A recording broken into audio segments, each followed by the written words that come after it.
ఆర్థిక సంక్షోభం నుంచి ఉపశమనం పొందడానికి వాస్తు శాస్త్రంలో అనేక మార్గాలు ఉన్నాయి. ఇందులో మందార మొక్కకు సంబంధించిన నివారణ చాలా సులభమైన ప్రయోజనకరమైనదిగా పరిగణించబడుతుంది. వాస్తు శాస్త్రంలో ఇంట్లో పెంచుకునే చెట్లు మొక్కల యొక్క ప్రత్యేక ప్రాముఖ్యతను వివరించబడింది. వాస్తు ప్రకారం ఇంట్లో కొన్ని రకాల పూల మొక్కలు నాటడం వల్ల గ్రహాలు బలపడతాయి, ఆర్థిక సమస్యలు తొలగిపోతాయి. అందులో భాగంగానే వాస్తులో మందార పువ్వు ముఖ్యంగా ప్రయోజనకరమైనదిగా సూచించారు నిపుణులు. మందార పువ్వు మహాలక్ష్మీదేవికి అత్యంత ప్రీతికరమైనది.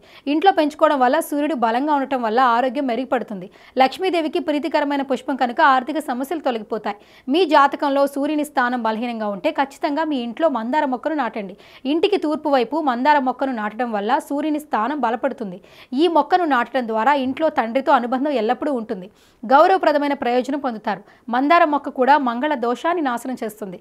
మీ జాతకంలో కుజుడు బలహీనంగా ఉన్నట్లయితే, వివాహం మొదలైన వాటిలో జాప్యం ఉన్నట్లయితే మందార పూల మొక్కను ఇంట్లో నాటడం శుభప్రదంగా భావిస్తారు. మీరు ఆర్థిక సమస్యలతో బాధపడుతుంటే ఇంట్లో మందార మొక్కను నాటడం వల్ల లక్ష్మీదేవి అనుగ్రహం వస్తుంది. వాస్తు ప్రకారం లక్ష్మీదేవికి మందార పువ్వును సమర్పించడం ద్వారా ఆ వ్యక్తి అన్ని రకాల ఆర్థిక సమస్యల నుంచి త్వరగా ఉపశమనం పొందుతాడు. ఇంట్లో సంపద పెరుగుతుంది. మందార చెట్టు నాటిన ఇంట్లోకి నెగిటివ్ ఎనర్జీ రాదని, పాజిటివ్ ఎనర్జీ ఉంటుందని వాస్తు శాస్త్రంలో వివరించబడింది. మీ వ్యాపారంలో ఏవైనా సమస్యలుంటే, మీరు చేస్తున్న పనిలో తరచుగా ఆటంకాలు ఎదురవుతున్నట్లయితే ఆర్ఘ్యం సమర్పించేటప్పుడు సూర్య భగవానుడికి మందార పువ్వును సమర్పించండి.